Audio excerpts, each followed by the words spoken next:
La recette, c'est simple, c'est la volonté. Il n'y a que ça qui nous a motivés.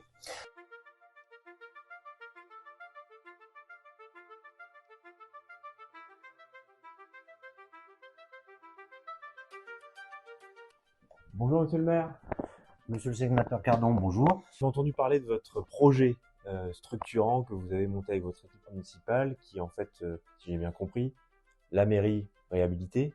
Donc, voilà, pour un accès notamment aux personnes à mobilité réduite, puisqu'elle n'était plus du tout aux normes, mais également rénovation énergétique, puisque c'était une véritable passoire thermique, à la fois notre mairie, mais également la salle des fêtes, qui elle était malheureusement fermée par décision administrative. En fait, ça fait partie d'un projet global, rénovation salle des fêtes et mairie, qui a un coût de 477 000 € hors taxe. Alors pour une petite commune comme Vauchelles-les-Autils de moins de 160 habitants, c'est quand même un beau projet. Ça a été, en fait, ça a été notre, on va dire notre leitmotiv. On ne concevait pas une commune sans un point central d'attractivité, en fait, c'est-à-dire une salle des fêtes. Ça a été un chemin de croix. Il a fallu qu'on emploie des moyens peut-être qui sortaient de l'ordinaire pour l'administration de l'État en règle générale, c'est-à-dire tout simplement se mettre devant notre salle des fêtes avec une pancarte à vendre et puis faire appel aux médias. Vous avez travaillé avec un architecte. Voilà. Le conseil aussi a quelques peut-être conseillers ou vous-même. Donc il nous a présenté plusieurs plans en fait. Et puis, suite à diverses réunions de conseil municipal, donc on s'est arrêté sur un plan. Après, on a vu avec lui pour diverses améliorations. Et puis, comme on dit, en voiture, on y va, on est parti. On monte le plan de financement et voilà. Plan de financement définitif, c'est quoi? Alors, définitif, au total, je vous avais dit 477, mais on est plus sur 447 pour quelques factures autres. Donc, on a eu une subvention au titre de la DSIL, donc de 156 000 et un peu plus de 156 000 €. Au titre de l'ADR, un peu plus de 115 000 €. Également, on a eu un financement de la communauté de communes du Pays de Coquelicot à hauteur d'environ 45 000 €. Et le reste, donc, ça a été donc un autofinancement par le biais d'un crédit à hauteur de 100 000 €. Et après, on en pense ce qu'on veut des anciennes mandatures ou autres. Mais fort heureusement pour nous, il y avait ce qu'on appelle vulgairement un bas de laine. Une commune, quand elle n'a plus de transport en commun, quand il n'y a plus de commerce, malheureusement, quand il n'y a plus de service de l'État, si en plus on lui retire la mairie qui est dans un état, qui était à la base dans un état un peu vieillissant pour l'accueil, et une salle des fêtes inexistante, puisqu'elle était fermée administrativement par les services du SDIS notamment, à mon sens, ça reste donc un mouroir. Donc non. Alors, on va aller voir de près, du coup, on va aller voir de près.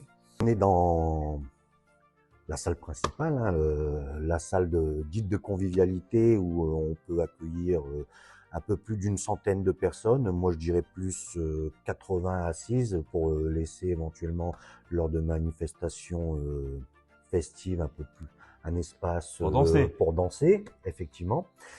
On a une salle de lavage ici, qu'on doit encore améliorer avec un petit plateau, mais c'est suffisant. Et ça, c'est juste pour laver. Et puis derrière, on a ce qu'on appelle une tisanerie, puisque la tisanerie, en fait, c'est juste pour faire réchauffer quelques plats. Il faut savoir qu'on n'a pas le droit de cuisiner ici. Puis là, on a une petite salle de rangement, voilà, où on entrepose un peu des verres. Et donc c'est bien rangé, parce que j'en visite des salles des fêtes. Oui, il faut que ça soit. Alors j'ai un problème et je pense que mon conseil municipal est dans la même optique. Il faut que ça soit carré. La fameuse tisanerie. Ah. Voilà, où on doit encore acheter une petite table, mais vous voyez, c'est vraiment juste pour faire réchauffer. Donc un micro-ondes, un four, on a quelques plaques chauffantes qui sont dans notre lieu de stockage juste à côté, un réfrigérateur et puis donc un petit congélateur juste à côté. Très bien, donc ça a été co-construit en fait. Oui, ça a été co-construit. Encore une fois, c'est quelque chose qui nous a été très chronophage. Franchement, c'est très compliqué à mener. Encore une fois, quand on est une petite commune comme la nôtre, c'est très dur à mener puisque on a très peu d'employés communaux, on n'a pas de services techniques et autres. Mais on s'en est sorti et à l'heure où je vous parle, quand il y aura l'inauguration, on pourra dire ouf. La recette, c'est simple, c'est la volonté. Il n'y a que ça qui nous a motivés. Bien sûr, il faut avoir les finances derrière, mais si on a la volonté, si on va chercher les subventions, je ne vais pas dire c'est un combat quotidien, mais presque. Et comme dans toute profession, il y a des jours avec, il y a des jours sans, mais il ne faut pas lâcher. Parce que sinon, il n'y a personne qui viendra vous aider.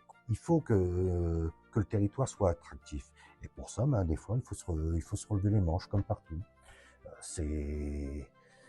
C'est dur, mais si on a la conviction, on peut arriver à ses fins. Alors, il faut qu'il soit déterminé. Il faut qu'il se batte. Et il faut employer tous les moyens qui sont à sa disposition pour arriver au bout de son projet. Moi, malheureusement, j'ai dû recourir justement à contacter la presse.